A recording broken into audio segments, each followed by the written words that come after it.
이번 시간에는 17장 하천 생태계의 3부, 하천의 어류 폐사 원인에 대해서 소개를 하겠습니다. 하천의 어류 폐사 원인을 보면은 아주 다양합니다. 여러 가지 원인들에 의해서 이것은 이제 제가 하천에서 많은 그 어류 폐사를 조사한 원인을 조사한 결과 이런 것들이 원인이 된다는 것을 이제 알게 된 거죠. 제일 흔한 것이 산소 고갈이 제일 흔하고, 그 다음에 암모니아, 알칼리성, 또 염소, 황화수소, 그 다음에 흙탕물, 그 다음에 그 독성 물질, 그 탁수는 뭐 독성이 있어서라기보다는 탁수가 어류의 먹이가 되는 동물을 없애버립니다. 그래서 탁수가 발생하면은 간접적으로 그 먹이를 없애서 어류가 줄어드는 원인이 되는 그런 것이고, 간혹 도시 하천에서는 탁도가 너무 높아가지고 아가미에 붙어서 이제 죽이는 경우가 있습니다. 근데 이제 그것은 좀 국지적인 그런 사례고, 독성 물질들을 보면은 그 농약이나 이런 것들 배출, 하수, 폐수 배출 이런 것들이 이제 원인이 됩니다. 그 외에 좀 일반적으로 광범위하게 일어나는 게 여기 1번부터 5번까지의 원인들입니다. 가장 흔한 원인이 산소 고갈입니다. 어류가 대량으로 죽는 원인 중에 가장 흔한 첫 번째 원인이 산소 고갈인데, 산소가 고갈되는 이유는 뭐 BOD가 높아서 그런 거죠. 그 생분해성 유기물이 많이 유입이 되기 때문인데, 이 생활 하수가 그대로 유출되면 산소 고갈이 생기죠. 근데 보통 때는 하수 처리장으로 잘 유입이 돼서 하천으로 이 하수가 잘 유입이 되지 않다가도 비가 내리는 날은 일시적으로 대량으로 그 유기물이 유출되는 경우들이 있습니다. 이건 하수가 하수 처리장으로 다 들어가지 못하고 오버플로우 하면서 이제 하천으로 나오는 거죠. 그것을 그 오버플로우라고 하는데, 대개 그 도시 하천에서 비가 내릴 때 비가 내리는 초기에 그런 현상이 나타납니다.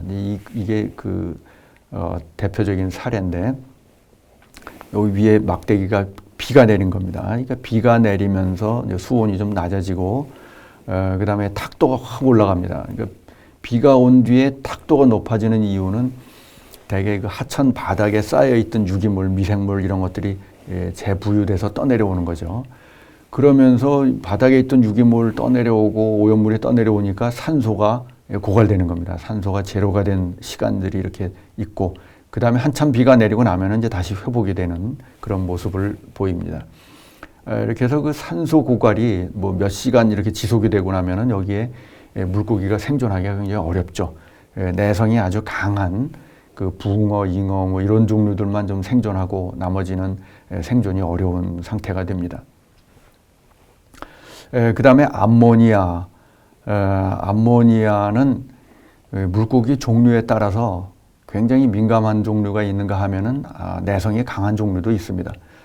이 냉수성 연어과 어류가 굉장히 민감합니다. 연어, 송어, 열목어 이런 종류들이 민감한 종류죠. 그런데 암모니아는 그 프리 암모니아가 있고 암모니움 이온이 있습니다. 프리 암모니아는 NH3 가스 상태죠. 그런데 pH가 좀 그 낮아지면은 암모니움 이온, 중성에서는 보통 암모니움 이온, NH4 플러스 이온으로 존재합니다. 그런데 이 프리 암모니아가 더 독성이 강해요. 그 프리 암모니아는 pH가 좀 높을 때 더 많이 발생을 하죠. 그래서 그 미국에서는 이 토탈 암모니아를 규제하기도 하고, 또 프리 암모니아에 특히 또 주목을 합니다. 프리 암모니아가 얼마 이상이 되면 안 된다. 0.02mg per 리터라는 것이 굉장히 낮은 기준이에요. 하수 처리장에서 나오는 물을 보면은, 하수 처리장에서는 그 유기탄소는 CO2가 돼서 다 날아갑니다. 그런데 질소 부분은 암모니아로 분해된 다음에 그러니까 방류가 되죠. 그게 이제 2차 처리, 생물학적 처리를 거친 거예요. 생물학적 처리를 거치면은 단백질이 암모니아가 돼서 배출이 됩니다. 예, 그러니까 하수 처리장에서 나오는 물은 암모니아 질소의 농도가 뭐 거의 20mg/L 뭐 이렇게까지 올라가요. 예, 그러니까 이 수질 기준하고 비교해 보면 엄청 많이 차이가 나죠. 예, 근데 우리나라 그 하천 하류로 가보면은 갈수기에 이 하수 처리장 방류수가 하천수의 상당히 큰 부분을 대부분을 차지하는 곳도 있고 뭐 절반 정도 차지하고 이런 경우들이 많이 있습니다. 그러니까 그러면은 영산강 하류, 낙동강 하류 뭐 이런 데 가보면은 암모니아 농도가 갈수기에는 뭐 1mg/L, 2mg/L 이렇게까지 올라갑니다. 그러면 이 연어과 어류 같은 민감한 어류가 살기는 좀 어려운 그런 농도죠. 그렇지만 그 온수어종, 붕어, 잉어 뭐 이런 물고기들은 별로 피해를 받지 않고 잘 견딥니다. 그래서 암모니아는 지금 이미 우리나라 그 큰 하천, 주요 대하천 하류에서는 이런 민감한 어류가 살 수 없을 정도가 돼 있습니다. 그래서 이미 거기에 민감한 어류가 살지 않기 때문에 어류가 폐사하지는 않지만 이미 살지 않는다는 거죠. 그 다음에 알칼리성이 우리나라에서 물고기를 죽이는 종종 죽이는 원인이 됩니다. 알칼리성 수질 기준이 이 pH 8.5 한 5등급 넘어가면 한 9 정도가 이제 기준입니다. 그렇게 정해놓은 이유는 뭐냐면 물고기가 한 pH 9를 넘어가면은 데미지를 받아요. 그래서 8.5 내지 9 정도가 이제 수질 기준인데 이 부영양 수역에서 보면은 광합성을 많이 해가지고 물속에 CO2가 감소합니다. CO2가 감소하면 pH가 상승해요. 그래서 pH 9 이상이 흔히 보입니다. 부영양한 호수나 부영양한 하천에서. 그래서 부영양한화가 심한 곳에서는 이런 민감한 그 동물이 살기가 좀 어려워지는 거죠. 근데 이것은 만성적으로 일어나니까 이미 물고기가 거기에 뭐 내성이 없는 종들은 이제 도망을 가거나 죽거나 해서 폐사가 대량으로 일어나지는 않아요. 그런데 갑자기 폐사가 일어나는 거는 뭐냐면 평소에는 물고기가 살만 했는데 갑자기 pH가 올라가는 경우에 이제 죽는 거죠. 그러니까 어류 폐사가 발생했다고 하는 것은 사실은 어류 폐사가 발생하지 않은 곳보다 오히려 더 좋은 경우가 많아요. 무슨 얘기냐면은 어류 폐사가 발생했다는 것은 이미 아직 민감한 물고기가 살고 있다는 뜻입니다. 민감종이 살고 있다가 어떤 스트레스가 오면은 물고기가 대량으로 죽는 거죠. 그런데 이미 그 스트레스가 오랫동안 장기간 지속돼서 민감종이 다 없어진 상태가 된 다음에는 그 스트레스가 더 있더라도 물고기가 죽질 않습니다. 죽을 민감한 물고기가 없는 거죠. 민감종이. 그래서 아예 물고기가 안 죽는 것보다 오히려 어류 폐사가 발생하는 곳이 더 생태계가 좋은 곳이 많습니다. 그 대표적인 것이 이 시멘트로 인한 pH 상승. 좀 상태가 좋은 그런 건강한 하천이라도 민감한 종이 이제 많이 살고 있죠. 그러다가 거기에서 토목 공사를 하면서 시멘트를 많이 사용하면, 콘크리트를 사용하면 물과 접촉하면서 pH가 갑자기 올라갑니다. 이 시멘트는 석회석을 주성분으로 만들기 때문에 굉장히 pH가 많이 올라갑니다. 조금만 접촉을 해도. 그래서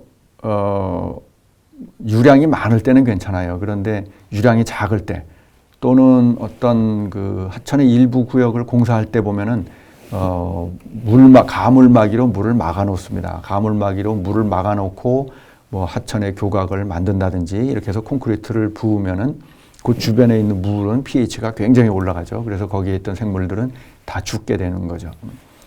그런 그 알칼리성 피해가 우리나라에서 아주 흔히 많이 나타납니다. 그 이유는 하천에서 이제 콘크리트를 사용하는 공사를 많이 하기 때문에 그런 거죠. 그 다음에 잔류염소로 인한 그 어류 폐사가 과거에 많이 발생했었어요. 우리나라에서. 이 염소는 독성이 매우 강합니다. 수돗물을 소독할 때 쓰죠. 그러니까 수돗물에는 다 염소가 들어 있습니다. 수돗물에다가 물고기를 바로 넣으면 그래서 죽는 거죠. 그래서 수돗물에 남아있는 염소, 예를 들어서 하천에다가 뭐 수돗물을 막 버릴 리는 없지만 이런 것들이 일시에 이 염소가 나간다면은 물고기가 죽을 수 있는 거죠. 근데 잔류염소가 많이 배출돼서 물고기 죽인 사례들이 보면은 어떤 사례냐면은 하수처리장 방류수를 그 병원성 미생물을 죽이기 위해서 살균을 했었습니다. 살균을 하는데 지금도 살균을 합니다. 그 살균제로 염소를 사용했었어요. 염소를 사용하는데 적당량만 사용해서 이 하수하고 반응을 해가지고 염소가 다 없어진 다음에 다 소진되고 그 다음에 배출이 되면은 괜찮은데 너무 많이 넣어가지고 염소가 다 소진되지 않고 그대로 배출되는 경우에 물고기를 죽인 사례들이 많이 있었습니다. 그 다음에 과거에 발전소에서도 이것을 좀 사용했는데 발전소에는 냉각수를 많이 끌어들이죠. 그 냉각수에 파이프라인에 미생물이 붙어 살거나 담치 같은 동물이 붙어 살아요. 담치가 많이 붙기 시작하면 완전히 이제 파이프가 메워지죠. 그렇기 때문에 주기적으로 염소를 넣어서 이제 살균을 해서 다 생물을 죽입니다. 그런 건 엔티 파울링을 한다고 하는데 그 파울링을 막는 용도로 염소를 사용하기도 했습니다. 그러면은 이 발전소에서 냉각수가 이제 나올 때 염소가 남아가지고 죽이는 사례도 있고 또 미국이나 캐나다 이런 데서 보면은 그 수영장 물을 버렸는데 수영장에서 그 물을 살균제로 쓰죠. 살균을 하죠. 그 살균할 때 염소를 사용하면은 이게 방류돼 가지고 물고기가 대량으로 죽었다 이런 보고들도 굉장히 많이 있습니다.